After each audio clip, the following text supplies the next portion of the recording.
You are listening to an interview with a featured Pride of Dakota member. Hi, this is Sarah Kelch, and today I'm sitting down with Sarah Trone with Smart and Sassy Crafts. Welcome, Sarah. Thank you. So tell us about your business. Well, I started my business kind of because I had too many craft supplies on hand. I had been working as a theater director in one of the Fargo area schools, and I had to learn how to sew for that job because I had to make costumes. And I thought, if I can sew in a straight line, I can make a nice square little bag. And I thought, that's what I'll give my student for graduation, the girls anyway. I'll make them little purses, and it'll be really cute. And the next thing I know, I have a total fabric addiction. My living room is drowning in fabric. And I thought, I probably better try to recoup some of my losses here. And so I started making bags for family and friends. And then, one day I just kind of asked my parents, I said, what do you think if I started doing some craft shows? And they're like, well, you got the supplies. You might as well try. So that's kind of how it started. Very cool. So, so you went from kind of doing it as a pastime to selling it then, huh? Exactly. Okay. Yep. So have you done many shows? Or? I've done probably 5 or 6 outdoor shows last summer, and then three or four indoor shows then this winter. And I guess I really love the camaraderie between the other crafters and the artists at these shows. The customers are always fun too, because either they really, really like what you have, or they look at it and go, oh, that's kind of cute, but it's not really my thing. So you really get to kind of know your customer base. And I actually kind of have maybe a couple of fans out there. They saw me at a show in Bismarck, and then they saw me again at a show in Fort Ransom, and they came to look for me. And I thought, oh my gosh, there's people out there buying my stuff and they like it and they're telling other people. And I was so proud I could hardly contain myself. That's very cool. That's what it's all about, right? Yes. So tell us, what kind of things do you make? You said you made little bags. What other kind of items do you I kind of stuck with purses for a long time, just because as a woman, I feel like I can never have too many purses. I agree with that statement. I've been collecting antique and vintage purses, and then just cool things I had found at thrift stores. And my mom came to stay with me following a knee surgery once, and she hung them up on the wall like art. And I thought, oh, that's really cool. So I kind of left them there and I rearranged them periodically. And then when I started making things, I thought, well, I don't know any woman that only has one purse. That's just positively silly. So I just kind of stuck with purses and bags, and I make a variety of styles. Kind of, I would say that my demographic is probably, little girls all the way up to, women in their 50s or so. I have had some little old ladies say they aren't real fans of my product because I don't use a lot of zippers, mostly because I don't know how to put in a zipper very well yet. I'm still practicing. But the bags that I have are the styles are pretty trendy. So the ones that go over the shoulder and lay on the hip, I sell the most of those, especially to preteens, teens, and college girls. And that's, I kind of just stick to the idea that no woman, no matter what her age, can survive with only one bag. That is true. I probably have like 20 under my bed. Yep.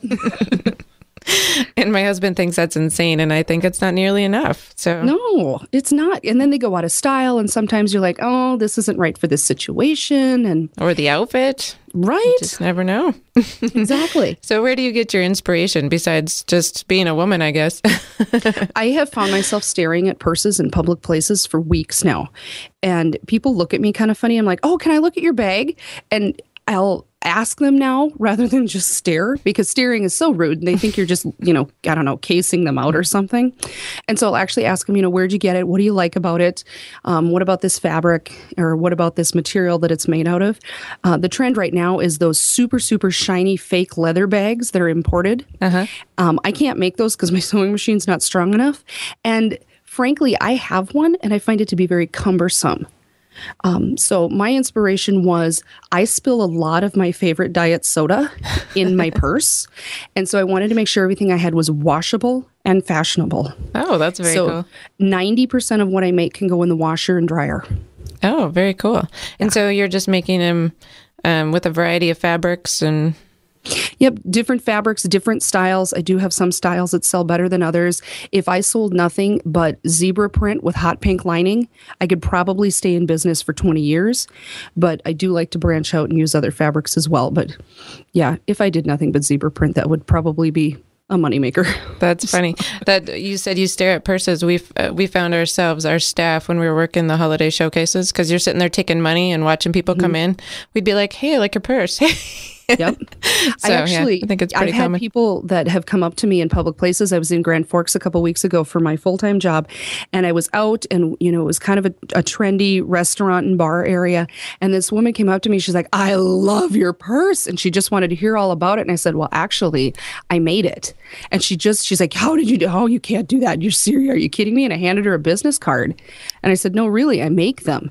And she contacted me and ordered a couple for Christmas. It was great. That's awesome. So where do you all sell them at besides different shows? I'm consigning with a store at the Gateway Mall in Bismarck called Prairie Creek. I've been consigning with the Unglued Christmas Market in downtown Fargo that will wrap up this weekend. And then the shows around the area. I try to stick to things within driving radius of Fargo just because it's easier on my budget and because I do have to go back to work on Monday morning. So, yeah, I've been from Bismarck to Bemidji, Battle Lake, Minnesota, Fort Ransom. And then I'm trying to build my Etsy business. Oh, sure. And I would love to be able to say that my Etsy store is always up and running. However, what happens is I'll do a show and it'll deplete my stock. And then by the time I get it built back up again and think, I'm going to put this stuff on Etsy, I have another show and my stock gets depleted, which is a nice problem to have. But unfortunately, my Etsy store is kind of suffering right now. So that is my goal post-Christmas, is to really hit it hard with Etsy. Sure. So, inquiring minds want to know, do you sew any man purses, man bags? I haven't yet, although I have started to make diaper bags that a guy would not be embarrassed to carry. Oh, there you go. Yep, That's because very cool. I figure, this is 2011, almost 2012. It is about time that a man carries a diaper bag. I would totally agree with that. Yeah, so I try to make them a little bit more masculine. For the women, if they're the ones that are buying it because they know they're going to carry it, I do try to make it a little bit more trendy. I try to shy away from the traditional baby fabrics, although those do sell well. I would like something that would function as kind of a nice looking, very large purse if I had children. But yeah, absolutely. yeah, I'm still trying to get guys into carrying those diaper bags that are meant for them. Their wives are all for it, but they're not so much there yet. They need to be, though. I think so.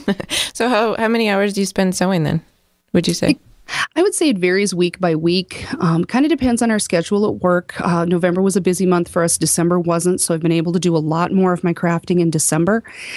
Usually in the winter months, I do a lot of it.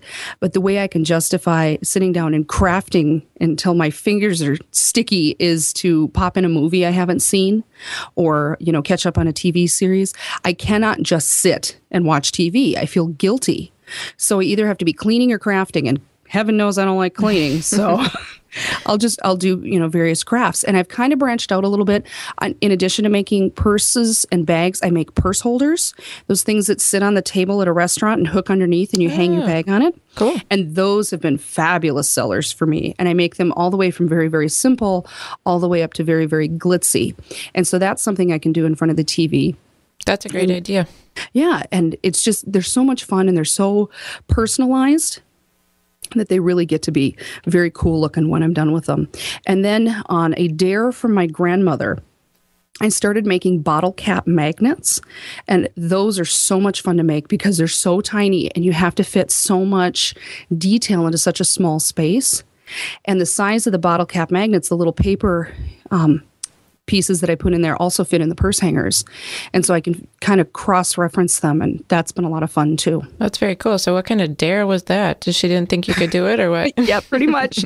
We had gone out to eat one day in early November with my mom, and I found these little bottle cap magnets. They were for Halloween in a local deli here in Fargo. And I said, oh, these are so cute. And my grandma and my mom agreed. And I said, you know what? I could totally make these. I know where to get all the parts. I could make something like this. And grandma's like, well, no, you can't. Well, 2 weeks later at Thanksgiving, I said, look what I made. You just showed like grandma, the ones we huh? saw. Yeah. Yeah. Don't tell me I can't do something because then I'm going to figure out a way to do it. No doubt. So what's your Etsy address? And do you have a Facebook or a website page where people can... I'm on Facebook for my business. It's just Smart Sassy Crafts. Oh, I can't remember if you have to search with Smart and Sassy or just Smart Sassy Crafts. I'd have to check that. And on Etsy, once you log in, if you search Smart and Sassy Crafts, you should be able to find it. I don't have the address memorized. And I'm hoping to get some stuff posted onto Etsy in the next couple of days. But there's always pictures on Facebook of the styles of bag I make, or at least the most common styles I make, along with the dimensions of the bag, so people can get a pretty good idea of how big they are or how small. Awesome. I'm excited to go check them out. Oh, thanks. So it's been great visiting with you today, Sarah, and we look forward to visiting with you again. Wonderful. Thanks so much. Thank you. To learn more about this featured Pride of Dakota member, visit our website, prideofdakota.com. To become a featured Pride of Dakota member, send an email to prideofdakota@gmail.com. To listen to the full podcast of North Dakota Now, click on the podcast link on our website, prideofdakota.com. Thanks for listening.